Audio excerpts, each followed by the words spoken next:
सिंधुदुर्ग जिल्ह्यात मुसळधार पावसाने जनजीवन विस्कळीत झाले। जिल्ह्यात पूरस्थिती निर्माण झाली असून तेरखोल, भंगसाळ, सुख, गड या नद्यांनी धोक्याची पातळी ओलांडली आहे। सह्याद्री पट्ट्यात मुसळधार पाऊस होत असल्याने नद्यांना देखील पूर आला। तर कुडाळ शहर आणि रेल्वे स्टेशन जोडणाऱ्या मार्गावर तसेच बाबासाहेब आंबेडकर नगरात पाणी आल्याने नागरिकांचा या भागाशी संपर्क तुटला आहे। याविषयी आढावा घेतलाय आमचे प्रतिनिधी रोहन नाईक यांनी। काल रात्रीपासून कोकणामध्ये विशेषतः सिंधुदुर्ग जिल्ह्यामध्ये मुसळधार पाऊस पडतोय।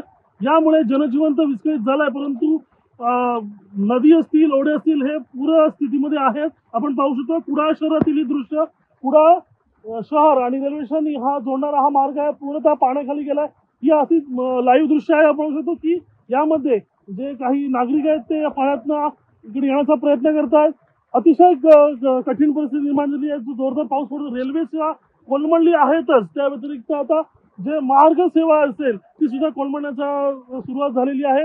अतिशय सह्याद्रीच्या भागामध्ये मोठ्या प्रमाणात पाऊस पडतोय आणि त्यामुळे कोकणातील विशेषतः सिंधुदुर्गातील ज्या प्रमुख नद्या आहेत, गड नदी असेल, तेरेखोल नदी असेल, भंगसाळ नदी असेल, पीठढवळ असेल, या नद्यांना पूरस्थिती निर्माण झालेली आहे। आणि एकंदरीत आजचा जो रेड अलर्ट देण्यात आलेला आहे त्याचा पाऊस पडतोय आणि रेल्वे सेवा तर विस्कळीत झालेलीच आहे, परंतु आपण ही दृश्य जी पाहिली असतील ती अशीच राहण्याची शक्यता आहे। कारण आजही पाऊस संध्याकाळपर्यंत असा जर पाऊस राहिला तर यापेक्षा आणखी मोठी परिस्थिती निर्माण होऊ शकते।